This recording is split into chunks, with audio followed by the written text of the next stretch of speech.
Hi, good evening. Today babalikan natin yung ilang basic, no? Ilang basic in algebra. Among many, the multiplication of variables together with their exponents. Basic ito pero this is of great requirement when we advance to other lessons, no, in math. So babalikan natin yung basic. Okay? So, let's say for example, ang variable natin dito ay x and ang exponent niya ay 2 x squared multiplied by x to the 3. Okay, what is the rule, no, when you are multiplying same variables with exponents? Actually, what you do is you simply do it like this. X, then get the exponent 2. What is the exponent of another x? 3. You add. So, what will be the product of x squared multiplied by x cubed? It will be x to the 5th. Okay, no? So, balikan natin yung basic principles. Kapag pareho yung variable, both x, different and exponents, and you are multiplying, what do?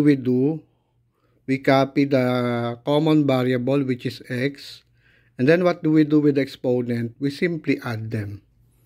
Okay, 2 plus 3. So, ang product ng x squared multiplied by x cubed is x to the 5th. So, that is what we do with the variables and the exponent.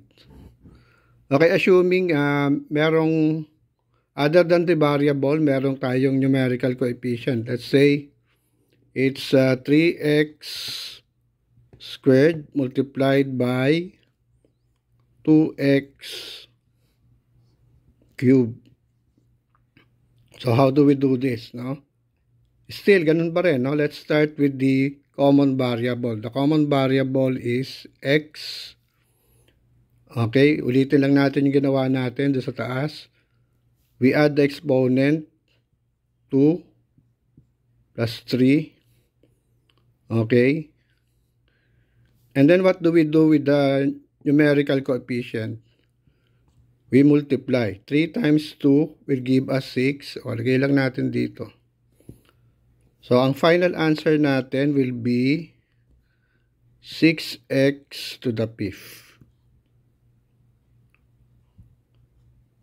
Okay, so ganun lang kadali, no? Yung pagmumultiply ng the same variable with different exponents.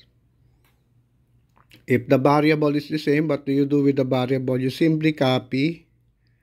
And then what do you do with the exponent? You add. Like this one. Kapag ka naman na common variable pa rin, but different numerical coefficient, what do? You do the same, no? Copy the common variable, x, add the exponents, 2 plus 3, and then what do you do with the numerical coefficient? You multiply. 2 multiplied by 3 will give you 6. So, 6x raised to 2 plus 3, the final answer will be 6x to the 5th. Okay? Okay, this is very basic but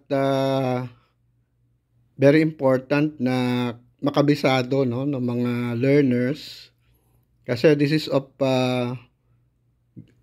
important use, no, sa mga susunod pang lessons in algebra, no. For example, yung dividing rational algebraic expression. Before you can proceed with that, very important na naintindihan mo muna itong mga basic na to. Okay?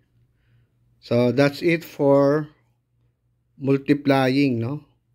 multiplying algebraic expression. Okay? We will follow this up with division naman, no? How do we divide? But in the meantime, dito muna tayo, no? Multiplying common variables with different exponents.